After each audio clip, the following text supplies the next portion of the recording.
La terminación del contrato se puede realizar por diferentes cláusulas, entre esas por muerte del trabajador, por mutuo consentimiento, por expiración del plazo fijo pactado, por terminación de la obra o labor contratada, por liquidación o clausura definitiva de la empresa o establecimiento, por suspensión de actividades por parte del empleador durante más de 120 días, por sentencia ejecutoriada, por decisión unilateral por parte del empleador o por parte del trabajador, por no regresar el trabajador a su empleado al desaparecer la causa de suspensión del contrato, por incapacidad total del trabajador, por renuncia del trabajador y por el despido indirecto o autodespido por culpa del empleador. La indemnización por terminación del contrato de trabajo sin justa causa por parte del empleador. En contratos a terminación indefinido, cuando sin justa causa el empleador da por terminado el contrato de trabajo a término indefinido, está obligado a pagar una indemnización de acuerdo con el tiempo laborado y el salario devengado así. Para trabajadores que devenguen un salario inferior a 10 salarios mínimos mensuales legales, se debe pagar menos de un año, 30 días de salario mínimo, más de un año de servicio, 30 días por el primer año y 20 días adicionales por cada año subsiguiente y proporcionalmente por fracción. Cuando el trabajador devenga un salario igual o superior a 10 salarios mínimos legales vigentes, la indemnización será de 20 días del salario por el primer año y 15 días adicionales por los años siguientes.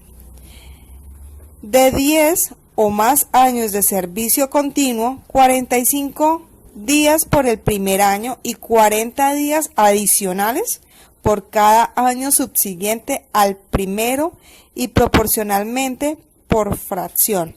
Cuando son en contratos a términos fijos, el valor de la indemnización a cargo del empleador será equivalente al valor de los salarios correspondientes al tiempo que le faltare por cumplir el lapso estipulado del contrato o del lapso determinado por la duración de la obra contratada.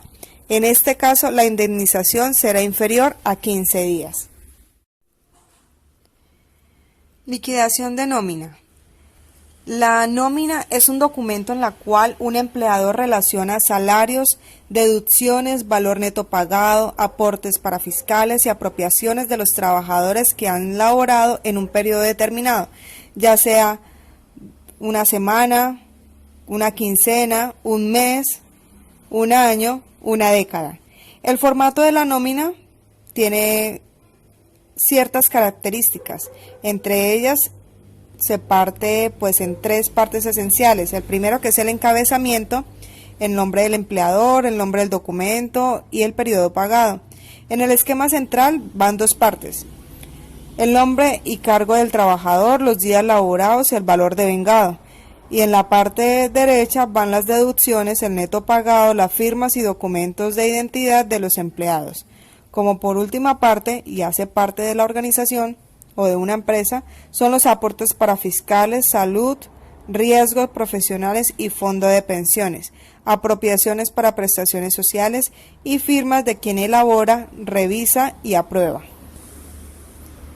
Para observar algunos conceptos básicos tenemos el valor devengado, y este valor devengado se encuentra constituido por varios conceptos. Entre esos, el salario, que constituye no solo la remuneración ordinaria fija o variable, sino también todo lo que recibe el trabajador en dinero, en especie como contraprestación directa del servicio, sea de cualquier forma denominada como primas, sobresueldos, bonificaciones habituales, valor del trabajo suplementario o de horas extras, valor del trabajo en días de descansos obligatorios y porcentaje sobre las ventas y comisiones.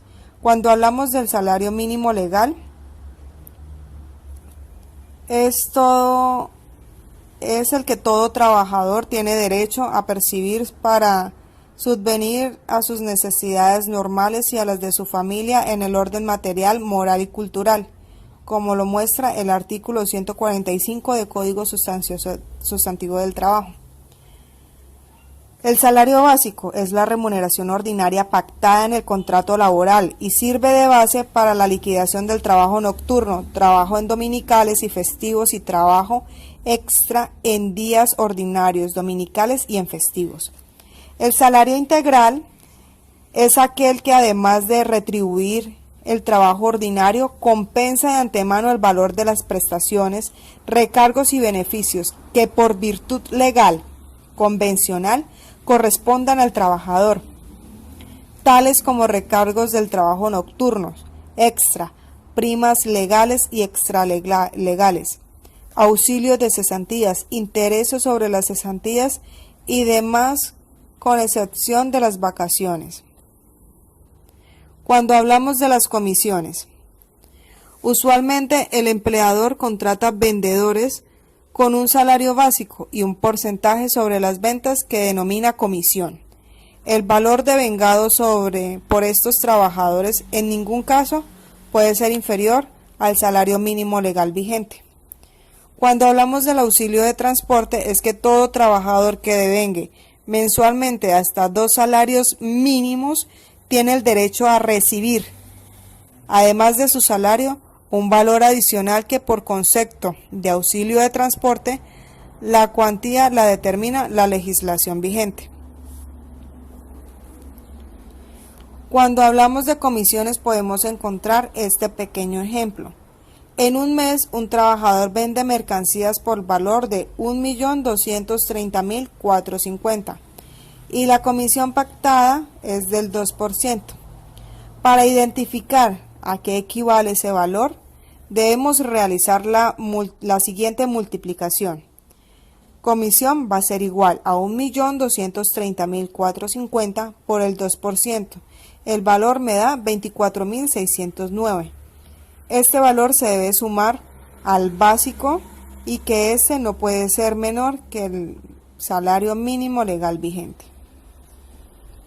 Cuando hablamos de las deducciones, legalmente el empleador está autorizado para deducir por nómina los aportes de los trabajadores para la salud, que es la EPS, pensiones, que son los fondos de pensiones, retención en la fuente y embargos judiciales. Además, previa autorización escrita del trabajador, puede descontar cuotas voluntarias para sindicatos, fondos de empleados y cooperativas, préstamos bancarios por libranza y otros. Bueno, en el siguiente cuadro explicativo del sistema de seguridad social, podemos identificar que todo empleador se encuentra obligado a afiliar a sus trabajadores al sistema de seguridad social que el trabajador escoja voluntariamente. ¿Pero qué conforma el sistema de seguridad social? Son 3 entidades importantes: las entidades promotoras de salud, los fondos de pensiones y las administradoras de riesgos profesionales. Cada una de ellas tiene sus objetivos. El régimen de seguridad social en salud está conformado por entidades promotoras de salud y por las instituciones prestadoras de servicios de salud y tiene por objetivo crear condiciones que posibiliten el acceso a la población afiliada a todos los niveles de atención para cubrir las contingencias de enfermedad general y maternidad. Los fondos de pensiones garantizan el amparo contra la invalidez, la vejez, la muerte mediante el reconocimiento de pensiones y prestaciones económicas denominadas por la ley, para ampliar la cobertura de solidaridad a la población que carece de un sistema de pensiones.